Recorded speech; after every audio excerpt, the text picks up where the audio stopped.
खबर यह है कि सभी 8 आरोपियों को गिरफ्तार किया जा चुका है। सूत्रों के हवाले से खबर यह आ रही है कि सभी 8 आरोपी गिरफ्तार हो चुके हैं और उनसे पूछताछ की जा रही है। खबर तो यह भी है कि आज कोर्ट में पेश किया जा सकता है। बताया जा रहा है कि राम जन्मभूमि थाने में आरोपियों से पूछताछ की जा रही है।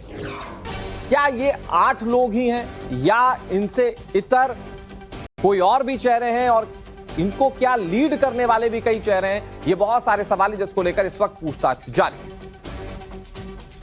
राम मंदिर के चढ़ावा चोरी मामले में अब सरकार का शिकंजा कसने लगा है। इस पूरे मामले में ट्रस्ट के पदाधिकारी कृष्ण मोहन की तहरीर पर 8 लोगों के खिलाफ अयोध्या के राम जन्मभूमि पुलिस थाने के अंदर एक मुकदमा दर्ज किया गया है और जिन लोगों पर मुकदमा दर्ज किया है उनमें सबसे प्रमुख जो नाम है वो टिन्नू यादव। जी हां, ये वही टिन्नू यादव हैं जो ट्रस्ट के महासचिव चंपत राय के बेहद करीबी माने जाते हैं। टिन्नू यादव के अलावा अनुकल्प मिश्रा, इसके साथ ही लवकुश मिश्रा समेत कुल 8 लोगों के खिलाफ मुकदमा दर्ज किया गया है और इन सभी आरोपियों को पुलिस ने गिरफ्तार कर लिया है। फिलहाल माना यह जा रहा है कि इन सभी को दोपहर में उनका मेडिकल कराया जाएगा, इसके बाद स्पेशल कोर्ट के सामने पेश किया जाएगा और फिर जेल भेज दिया जाएगा।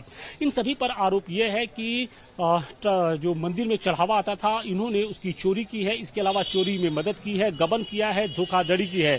और देखिए जिस तरीके से इस पूरे मामले की एसआईटी जांच हो रही थी, कहा यह जा रहा है कि एसआईटी जांच में यह साफ तौर पर नजर आया है कि सीसीटीवी के साथ छेड़छाड़ की गई है। सीसीटीवी में इन सभी आरोपियों की जो गतिविधियां रही हैं वो संदिग्ध रही हैं और इसी के आधार पर अब मुकदमा दर्ज किया गया है।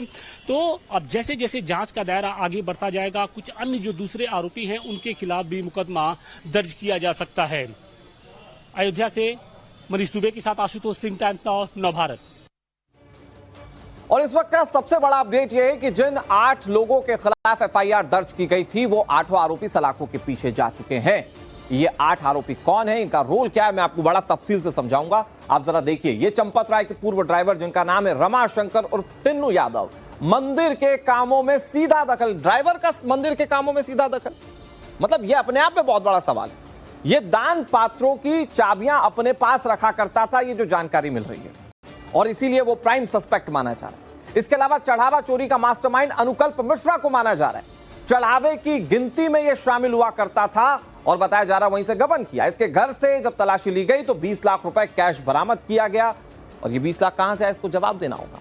आरोपी अनुकल्प का बहनोई भी इस पूरे स्कैम में शामिल था, उसका नाम लवकुश मिश्रा है। तस्वीर के साथ आप देखिए, घर से करीब 10 लाख रुपए कैश बरामद हुआ। रिश्ते में टिन्नू यादव का भतीजा लगता है मनीष यादव, जिसको गिरफ्तार किया गया। टिन्नू यादव ने मंदिर में इसे रखवाया था, मतलब खुद तो गबन कर रहे थे, अपने सगे संबंधियों को रखकर भी ये गबन करवा रहे थे। मनीष के घर से भी कैश मिला था। मनीष के घर पर जब पुलिस की टीम पहुंची थी, यहां पर भी कैश बरामद हुआ था।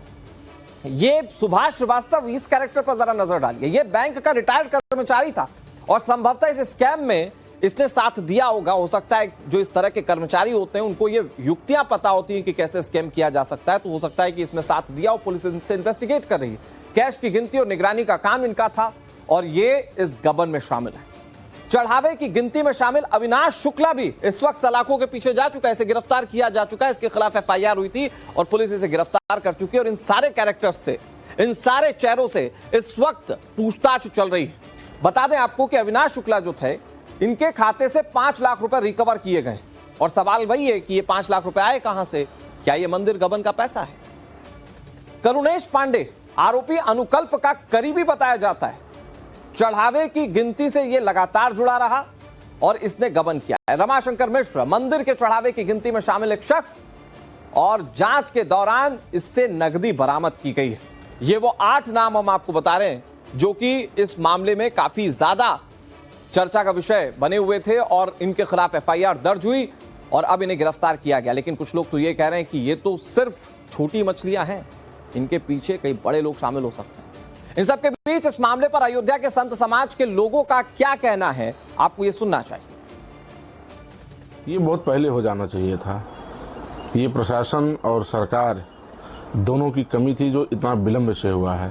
लेकिन विलंब ही सही, जागे तो प्राथमिकी दर्ज हुई। एसआईटी का जो रिपोर्ट है उसको सार्वजनिक करते हुए इन लोगों के ऊपर कठोरतम कार्रवाई की जाए जिससे भविष्य में दूसरा कोई भगवान के और सनातनियों के आस्था के साथ इस तरह से खिलवाड़ न कर सके।